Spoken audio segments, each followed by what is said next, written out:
Hello, my fellow YouTubers. I'm just checking in because it's been a while since I been on there talking about my spirituality, being a spiritual hermit. But today, um, just giving you an update of my life. It's not that great, but I mean, I am a single mom and I do love my son. That's not what I'm saying. Um, I've been reading the Bible today and also been reading this book right here. I don't know if you can see it. It's called The Imitation of Christ. I'm sure a lot of Catholics know about it and maybe Christian non-Catholics. But it's been helping me get through some of my tough days that I do have, being Catholic, period. And on top of all that, being living a Christian hermit, not really a hermit by choice, life, um, and dealing with a lot of things. So I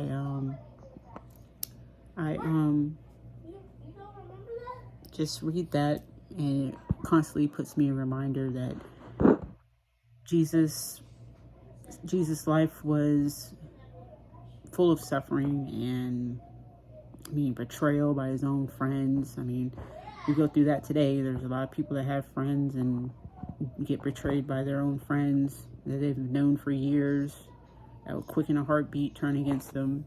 You know, and that's why it's really hard to have friends these days. That's part of why I really don't have none, or have none at all. But I've been watching the news a lot, and I've been looking a lot on YouTube. I try not to, and there's a lot of things going around about the Pope and his document that came out about apparitions, and I'm wondering how that's going to affect sainthood, how it's going to affect somebody becoming a saint, because the saint that they're going to deem the millennium saint, the first ever millennium saint, is Carlos Acutis, and he's had apparitions through his life. I mean, there's testimonies coming out from his mom, I'm assuming, or people that know him, or through his writings maybe, that he's seen certain saints and other divine people. So how is that going to affect his sainthood if they have changed the document about apparitions, how the bishops can no longer sit there and claim what's supernatural and what's not supernatural? Which in a way I kind of understand, because a man cannot sit there and tell you if you're seeing God, or if you're seeing Mary, or if Jesus is speaking to you or not. They really don't have that authority. I mean, if you're seeing Jesus or Mary, or if you're speaking to God and God's speaking to you, he should be speaking to every Christian out there. And then you have someone sit there and tell you that he's not, and just because I say he's not, you know, what you're talking about doesn't exist. It's just, you're just imagining things. I think that's kind of rude, and it's kind of selfish and judgmental for anybody to sit there and think they have the power to tell someone who they're talking to, who they're not talking to, or who they're seeing and who they're not seeing. That's not their right to even do that anyway. So, I mean, so I have mixed emotions about that document, because it's going to question a lot of Mary apparitions that have been in the past, and the ones that are happening now. Especially, there's a lot of Marian apparitions happening in Africa. A lot of people don't even talk about that, but she's been appearing to multiple people in Africa for the past couple months, couple years even. There's even a little girl down there that talks to her daily, that sees her daily. And the Catholic churches in Africa are just on a whole nother level than the ones in the West and in Rome. But nobody talks really about that. It's just really about the West and Rome and Europe, when they don't even realize that there's a lot going on in Africa has been divine intervention there for whatever reason, which makes sense because Ethiopia has been claiming for years that they were the first Christian church, and that a lot of Jewish people, the lost tribes of Israel, fled to Africa. So it makes a lot of sense that a lot of stuff is happening down there and it's just not being recorded. But that's been my day. That's what I've been thinking about mostly. And I just been thinking about my local parish and how I'm getting treated by my local parish as well, here in North Carolina. And how I'm trying to do things in my church and they're not allowing me to do it because all they see me as is a person that either can volunteer to cook or volunteer to clean. And my parents and I have been part of that church for, my parents been part of that church for 30 plus years. I've also served there when I was younger and I taught school there, faith formation classes there also before I went in the military. And it's just the way they treat me now is just really disgusting and it's really hurtful. When I was bedridden during Lent, nobody would bring me the Eucharist because they said they didn't have nobody dedicated enough to bring it to me, when most of that church, the people that go to that church is all military retirees, most of them are, so they can get on base. But she told me they didn't have anybody dedicated enough to do that, which is crazy. So I didn't get a chance to get any Eucharist or go to Mass during Lent. I saw some of it online because I was sick and I'm still sick.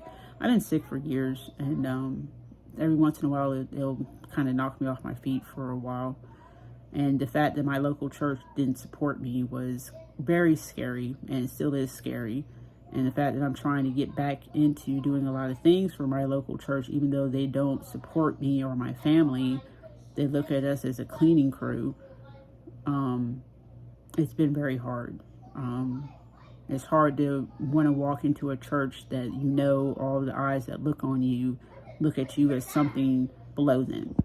So that's very difficult to deal with as being a Catholic. And that's the stuff you have to deal with. I have to deal with on a daily basis being a Catholic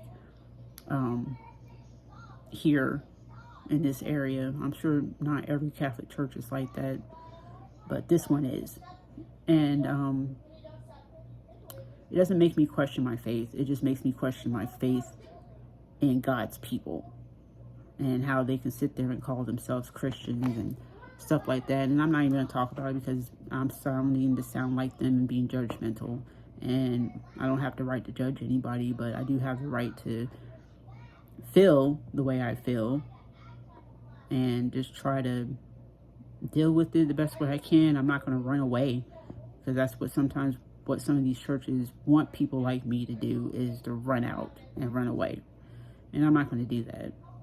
But that's what I've been dealing with and thinking about. I've been writing stuff down. I've been recording things. I've been saying my prayers given to me by the Lady of Compassion, Confession, and Sacrifice. That's who she is to me. Yeah, that's a whole different story. I'm not even going to get into that. But I've been saying my prayers for that she's given me for that daily to help me get through a lot of things. And I'm going to try to do these videos as often as I can. I'm not guaranteeing I can do them every week, but I will try to do one just to let people know that being Catholic, and especially being a minority, is very hard. It's not easy.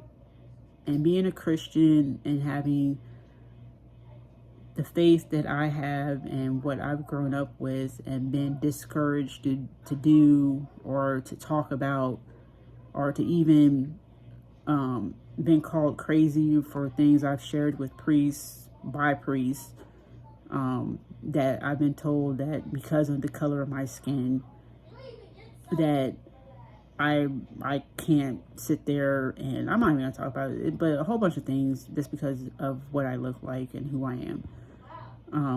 I've been told that, you know, people like you don't think of stuff like that, or people like you can't envision stuff like that. People like you don't get taught to. I mean, I've been told that my whole entire life growing up in the Catholic Church. You get looked at as indifferent. And a lot of people sit there and say, oh, there's no such thing as racism in the Catholic Church. Yes, there is. The The Catholic Church is probably the most racist place you can possibly be at. They just hide it. But they have their ways of letting you know, they think that you're below them. At least in the church that I go to and that I'm at. Like I said, not every Catholic church is like that. There's a lot of Catholic churches that are very welcoming, but I'm happy to be at this one, and it's not very welcoming at all. But I'm not running from it. I deal with it. Nobody shouldn't have to put up with stuff like that, but I do, because my faith is not in the people in that church. My faith is with Jesus. My faith is with God. That's where my devotion is, and my whole entire life is to serve him, and I've always been serving him and God's people. It's just I have no trust in his people at times. You know, I have no trust in some of my Christian brothers and sisters most of the time, because a lot of them are still very judgmental. A lot of them are still, I want to say sneaky hatred, but that's what it is. They're using their faith to be hateful, especially within the Catholic Church. You have these young priests going around teaching about hate in the most sneakiest and horrible way. They're trying to use the church to teach people to hate people or hate someone that's different from you. And that's horrible. That's not the church I grew up in. And I grew up in the Catholic Church my whole entire life. And it has changed so bad for the worse, not for the best. They have changed for the worse. They have priests that are coming in that are teaching hate. You have lazy priests that just look at the Mass as a script. That's how they read it. That's how they present it, as just they're reading off of a script. They have no enthusiasm whatsoever about the Eucharist, about the Blessed Sacraments. They have no compassion for their congregation, and it's really sickening to watch. But it's happening, and it's going to get worse, to where it's going to split the Catholic Church in half. They're going to have an underground Catholic Church, and they're going to have a Roman Catholic Church. And it's going to split the church in half. Mark my words, it's going to happen. And what is going to happen is going to cause us to fall, unfortunately, and get built back up, for us to realize what we were doing is wrong. But that's just my 2 cents, you know, and that's just my opinion based off of a lot of things, but I'm not going to talk about. But it's happening now. And if they don't want women in the church, they don't want women to be priests or deacons. Well, if you don't want women to be deacons or priests, you need to start retraining the priests and deacons that you do have, and stop teaching them to hate people, and stop teaching them to be other Catholics, to be judgmental, and stop teaching them, oh, if they're not Catholic, they're not right. They're not true. They're not true Christians if they're not Catholic. That's not true. Anybody that follows Jesus, reads the scripture, believes it, not only reads it, but believes in it and walks in that scripture and walks in their faith. You don't have to be Catholic to do that. I mean, I'm Catholic, and I'm telling you, you don't have to be Catholic to do that. And I don't give no Catholic the right to sit there and say, because you're not Catholic, you're not considered a Christian. You're not considered a follower of Jesus. That's not right, and that's not how Catholics used to think years and years ago when I was growing up. But now they think that because they have priests and deacons. They have these young priests coming in, filling their heads up, that don't talk to non-Catholics. And if you know a non-Catholic, they're not really followers of Jesus because they're not Catholics. I mean, come on, people. I mean, what are you trying to do? Like, seriously. What are you trying to do? It needs to change, but it's going to have to start with these priests first that are doing the sneaky hatred game and teaching people to be hateful. It's going to have to start with them first. And it's going to have to start with these lazy priests that do masses with no enthusiasm. It's just a darn script to them, unfortunately, that they just read out of a book. That's how they treat the Mass now. And that's how they treat the Blessed Sacrament. They have no compassion behind it like they used to. Homilies are read off of paper. that they have to write down because, I don't know. I mean, homilies used to be read off the heart of the priest. Exactly what he was thinking about that gospel that he wrote. I mean, that he read. Now they have to write it on paper, and it's like you can tell they're just reading a piece of paper. Like literally, like, oh, da, da, da, da, da, da, da, da. That's how it sounds now. At least within my church, it sounds like that. It's just everything's script. No enthusiasm, nothing. But that's where it's going to have to start at. Else, if you don't start there, it's just going to get worse from there. But yeah, I'm not going to rant about it. I'm not here too long anyway. But that's how I feel today. That's my my entry today from the, I want to say, Catholic hermit, Christian hermit, spiritual hermit, whatever you want to call it. But that's my 2 cents. I might have some more for you later, but right now, I don't know when I'll be back on here next, but I will be back on here. And sorry if you hear my son in the background. He's talking to his friends. Oh, excuse me. And yeah, I'm gonna go. God bless and have a blessed day. And if you think nobody loves you, know that I do. I love you. Because why? Because we're all created in God's image. We are all God's creation. And just because of that reason alone, whether you like me or not, I love you. Because you are created by God. And I love God. So therefore, I love you.